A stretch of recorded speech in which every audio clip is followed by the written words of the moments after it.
Tenaga ada di mana-mana. Oleh kerana segala yang berlaku di sekeliling kita memerlukan tenaga, adalah tidak mengherankan bahawa tenaga terdapat dalam pelbagai bentuk yang berbeza. Mari kita lihat pelbagai bentuk tenaga yang akan ditemui Michael sambil dia berjalan di luar pada hari yang terang dan cerah. Ketika berjalan di bawah matahari, Michael berasa panas dan mula berpeluh. Dia merasai tenaga yang dihasilkan oleh matahari dalam bentuk haba. Tenaga haba menghangatkan kita. Kita juga menggunakan haba untuk memasak makanan dan mengeringkan pakaian kita. Michael memandang ke langit. Dia perlu mengecilkan mata kerana matahari terlalu terang. Cahaya merupakan satu lagi bentuk tenaga yang dihasilkan oleh matahari. Ia membolehkan kita untuk melihat dan memberikan warna pada objek. Tumbuh-tumbuhan juga menggunakan tenaga cahaya untuk membuat makanan melalui proses fotosintesis.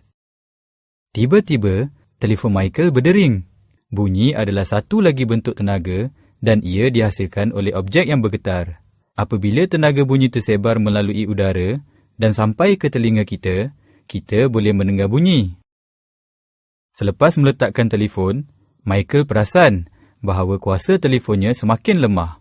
Dia segera menyambungkan telefonnya kepada bateri untuk mengecasnya semula.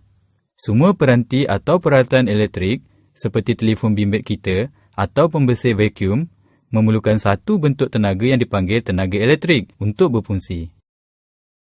Tenaga elektrik adalah tenaga yang mengalir dalam litar elektrik.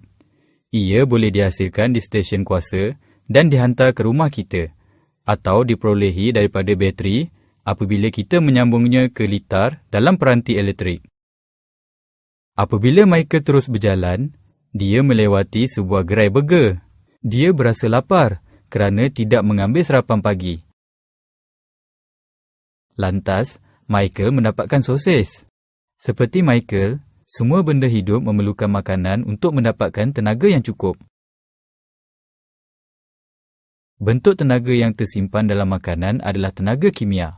Benda lain yang menyimpan tenaga kimia adalah bahan api dan bateri.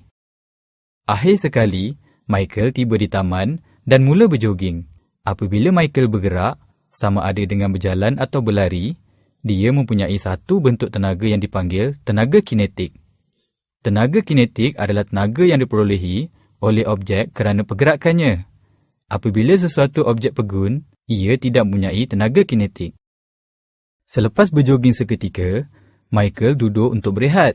Dia menyedari seorang budak lelaki menangis kerana layang-layangnya tersangkut di atas pokok. Dengan cepat, Michael memanjat pokok itu untuk membantu budak kecil mendapatkan layang-layang itu. Semasa di atas pokok itu, Michael mempunyai tenaga yang lebih berbanding apabila dia berada di atas tanah. Tenaga keupayaan adalah satu bentuk tenaga yang disimpan di dalam objek. Apabila objek bergerak ke kedudukan yang lebih tinggi, lebih banyak tenaga keupayaan tersimpan di dalamnya.